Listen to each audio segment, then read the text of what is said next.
Freno en seco. Mientras la dictadura cubana se frota las manos con el anuncio de la administración de Joe Biden, la Embajada de Estados Unidos aclara que no hay cambios inmediatos y ya los economistas no anuncian cambios positivos para el pueblo con las nuevas medidas de Joe Biden hacia Cuba. ¿Cómo están, amigos? Bienvenidos a Noticias Importantes. Comenzamos. Se mantienen los mismos servicios consulares anunciados el último 3 de mayo. La Embajada de Estados Unidos en La Habana aclaró que no hay cambios inmediatos en los servicios consulares en su oficina en la capital cubana, tras el anuncio de las nuevas medidas para flexibilizar las sanciones a Cuba, relacionadas con la reanudación de los vuelos hacia aeropuertos de provincias, la liberación de las remesas y la regulación del programa de reunificación familiar. A través de su perfil de Facebook, la sede diplomática estadounidense puntualizó este día martes que no hay ningún cambio inmediato en los servicios consulares en la Embajada de Estados Unidos en La Habana. Se está proporcionando en términos de procesamiento de solicitudes de visas de inmigrantes u otros beneficios para residentes en los Estados Unidos.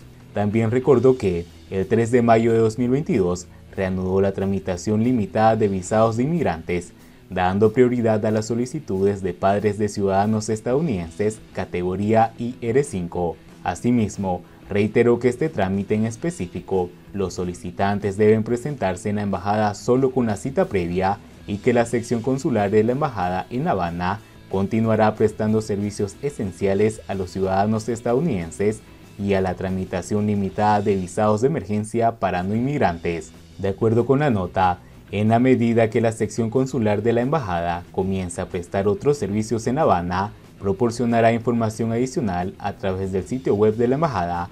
En esa sede diplomática, para los ciudadanos estadounidenses están habilitados completamente los servicios de pasaporte, informes consulares de nacimiento en el extranjero, notarial y de láminas de embarque.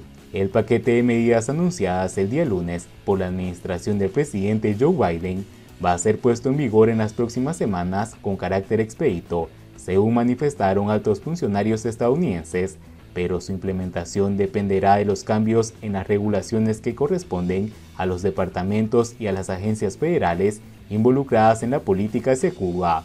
El listado incluye a los departamentos de Estado, Tesoro, Comercio, Transporte y Seguridad Nacional.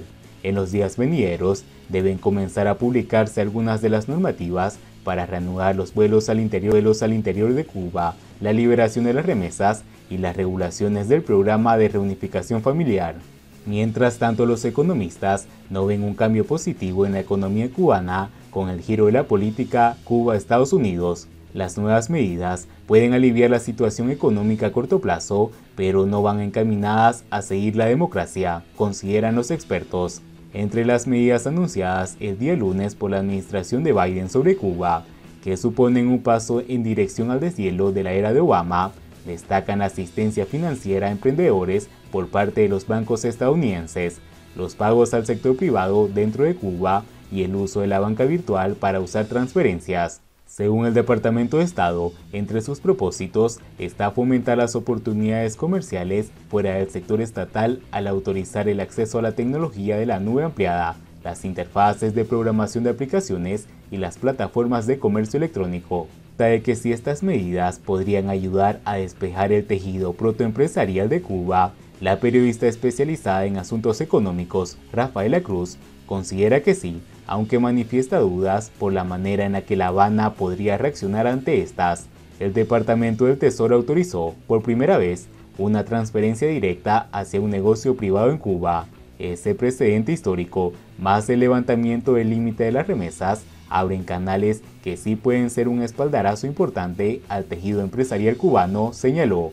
Falta por ver de qué modo el castrismo interpreta esta financiación extranjera, pues el cerrojo a la inversión directa es uno de los mayores impedimentos que mantiene el gobierno a la empresariedad nacional, pero no parece que vaya a ponerse muy exquisito. Su hambre de dólares y su ansia y necesidad de volver a la era de Obama casi garantizan que, aún con la retórica que siempre hubo sobre el bloqueo y la agresión yanqui, permitirán cualquier flujo de divisas hacia la isla, añadió. Para el economista cubano Elías Amor, también es una posibilidad si las medidas se canalizan adecuadamente.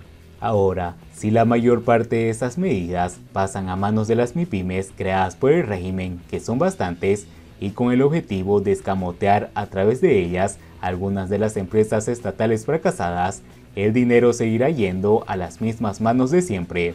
Por lo tanto, hay que ser muy cautelosos a la hora de ver quién le envía ese dinero y en qué condiciones, afirmó. Sobre si el uso de la banca virtual, los pagos electrónicos y otras actividades basadas en Internet son realistas o pura retórica, Cruz opinó que el régimen está encantado de digitalizar todo el movimiento de capitales, pues es algo que ellos podrán controlar fácilmente, algo que el cash les impide. Hace años que el gobierno cubano trabaja aceleradamente, dando tantos recursos como puede y blindando su legislación en la bancarización y en general en la digitalización financiera en la isla. Esto significa que cualquier conexión desde el extranjero, vaya a hacerse mediante la banca virtual, pasará necesariamente por el gobierno, acotó. Elías Zamor, por su parte, consideró que la banca virtual en Cuba todavía se encuentra en un estado bastante atrasado, a pesar de que los indicadores que publica la Oficina Nacional de Estadísticas e Información, ONEI, apuntan a un porcentaje elevado de la población que utiliza los teléfonos móviles y se conecta a Internet. Hay un auge de las redes sociales en Cuba y lo vemos en cada acontecimiento.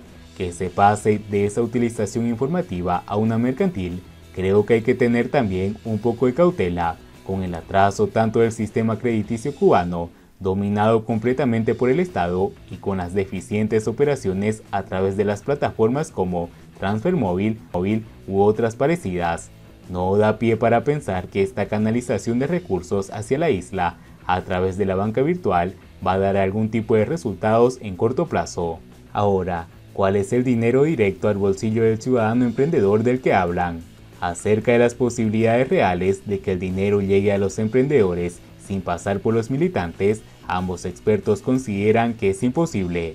No hay manera de que el dinero no termine en las cuentas de Gaesa. La cuestión es si lo harán de la entrada misma, como antes, cuando daban CUC y se quedaban con los dólares que enviaban los emigrados, o después, mediante la circulación interna, pues el 95% de lo que entre será gastado en el interior, ya que el comercio internacional sigue estrictamente en manos del gobierno, dijo Rafaela Cruz. Para el analista, la experiencia de las tiendas en moneda libremente convertible, MLC, le ha servido al castrismo para hacer vínculos con proveedores de Panamá y otros antiguos destinos de mulas, y el gobierno competirá comercialmente con las mulas y tiene todas las de ganar una vez tenga dólares frescos desde Miami, con lo que probablemente hasta ese trasiego informal disminuirá a favor del régimen. Mientras tanto, Elías Zamor señaló que en estos momentos en Cuba, la estructura del modelo comunista alcanza tal nivel de injerencia en los asuntos económicos que todo el dinero que se mueve en Cuba está controlado absolutamente por el Estado. Yo diría que el 80% o el 90% del circulante está de alguna forma bajo el control del Estado y posiblemente quedará un 10% que se gestiona en otro tipo de actividades que me cuesta mucho identificar. Cuando hablamos, por ejemplo, de un hotel español que está en Cuba dando servicios, eso está totalmente controlado por el Estado, agregó. En Cuba no hay actividad económica privada como pasan en todos los países del mundo. Por lo tanto, la posibilidad de que el dinero llegue a los emprendedores va a ser muy complejo, salvo que se pueda enviar directamente desde Estados Unidos a ellos, como si fueran becas o algún tipo de subsidio, y esto evidentemente el gobierno comunista lo va a prohibir. Lamentable respuesta al peor ataque de la libertad desde la aprobación de la Constitución. Rafaela Cruz consideró que el nuevo anuncio de Washington es una respuesta a la presión migratoria e incluso un bálsamo para ese núcleo de izquierda radical que ha hecho metástasis en el Partido Demócrata. No es casualidad que llegue unos días antes de la Cumbre de las Américas como una especie de compensación por la no invitación a Cuba, aunque eso está en veremos. Lamentablemente, el anuncio llega 48 horas después de que el gobierno cubano haya no solo justificado la represión del 11 de julio, sino endurecido las condenas contra la libertad de expresión y contra la disidencia interna. Es muy lamentable que esta sea la respuesta de Biden al peor ataque a la libertad hecha por el castrismo desde que aprobó su constitución, afirmó Cruz en referencia al nuevo Código Penal. Y bien amigos, así vamos terminando las noticias importantes del día de hoy. Por favor, nos ayudarían mucho compartiendo las noticias y así poder informar a muchas más personas de la verdadera realidad en Cuba. Patria y vida mis hermanos, nos vemos en el siguiente informe.